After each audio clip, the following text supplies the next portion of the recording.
عثمان Mirza case میں ایک بڑی پیشرفت، متاثرہ جوڑے کی ناقابل ضمانت وارنٹ گرفتاری جاری ہو گئے اور جج صاحب نے پولیس کے ایس ایس پی کو اس جوڑے کو پیش کرنے کی بھی ہدایت کی۔ بسم اللہ الرحمن الرحیم۔ السلام علیکم ناظرین، عثمان مرزا کیس جولائی 2021 کا ہے، جب ایک شخص عثمان مرزا نے ساتھیوں سمیت ایک لڑکی اور لڑکے کو تشدد کا نشانہ بنایا اور پھر لڑکی کو برہنہ کیا، اس کے منگیتر یعنی اس لڑکے کو بھی برہنہ کیا اور دونوں کو جنسی عمل سب کے سامنے کرنے کا کہا۔ یہ اس متاثرہ لڑکی کا پرانا بیان حلفی ہے جو اس نے دیا تھا، مگر چند روز قبل وہ اس بیان حلفی سے مکر گئی اور ایک نیا بیان حلفی جاری کیا جس میں اس نے ان تمام باتوں سے انحراف کیا جو اس نے اس سے پہلے بیان حلفی میں کی تھی۔ نئے بیان حلفی میں اس کا کہنا یہ تھا کہ یہ وہ لوگ نہیں تھے جنہوں نے مجھے برہنہ کیا اور مجھ پر تشدد کیا یا ہماری ویڈیو بنائی۔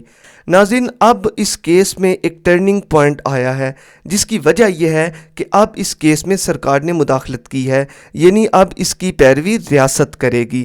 ناظرین، ہوا یہ کہ جج محمد عطا ربانی نے کیس کی سماعت کرتے ہوئے متاثرہ جوڑے کی غیر حاضری پر ناگواری کا اظہار کیا اور انہوں نے اس جوڑے کے ناقابل ضمانت وارنٹ گرفتاری جاری کیے۔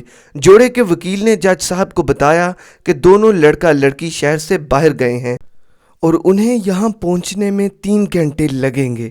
پھر عدالت نے سماعت ملتوی کر دی۔ لڑکی نے بدھ کے روز عدالت میں پیش ہو کے عدالت کو بتایا کہ اسے کیس کی پیروی کرنے پر پریشرائز کیا جا رہا ہے۔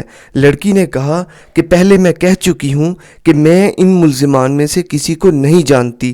لڑکی کا کہنا تھا کہ اس نے کوئی پیسے نہیں لیے۔ یہ ایک ہائی پروفائل کیس ہے جو کہ جولائی 2021 میں رجسٹر ہوا۔ اس کیس میں ہائی کورٹ کی بھی ڈائریکشن ہے کہ اسے جلد سے جلد مکمل کیا جائے اور اس کیس کو وزیر اعظم عمران خان نے میرٹ پر کرنے کا کہا ہے۔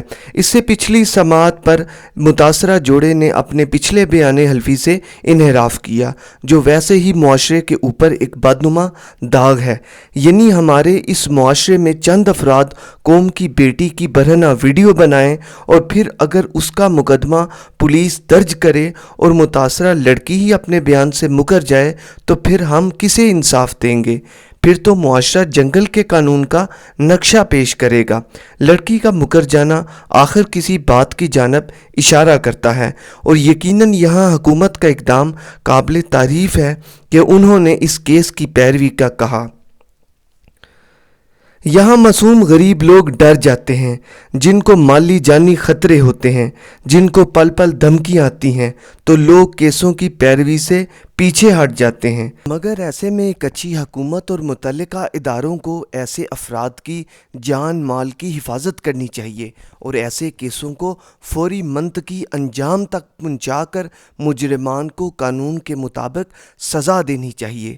بتایا جاتا ہے کہ جب ان ملزمان کو گرفتار کیا گیا تو ان کے قبضے سے جو موبائل ملے ان میں اس متاثرہ جوڑے کے علاوہ اور بھی متعدد ایسی ویڈیوز تھیں، یعنی عثمان مرزا اور اس کے ساتھیوں کا یہی کام تھا، یعنی ایسی ویڈیوز بنانا اور ایسی ویڈیوز کے بل بوتے پر لوگوں سے خطیر رقم وصول کرنا اور انہیں بلیک میل کرنا۔ ایسے میں انسانی حقوق کے اداروں کو آگے آنا چاہیے اور ایسے جوڑوں کی ہر ممکن امداد کرنی چاہیے۔ یہاں اس جوڑے کی نہیں بلکہ انسانیت کی تذلیل ہوئی ہے۔ جو یہ مکروہ چہرے متعدد جوڑوں کی آئے روز ایسی ویڈیوز بناتے ہیں اور ایسے کیسز کے فیصلے جتنی جلدی ہوں اتنا ہی بہتر ہے۔ بہرحال اس معاملے کو عدالت کو دیکھنا چاہیے کہ پہلے اس لڑکی نے کوئی اور بیان حلفی داخل کروایا اور اب وہ اس بیان سے مکر رہی ہے۔ آخر اس مکر جانے کے پیچھے کچھ محرکات تو ضرور ہوں گے جن کو جاننا ضروری ہے۔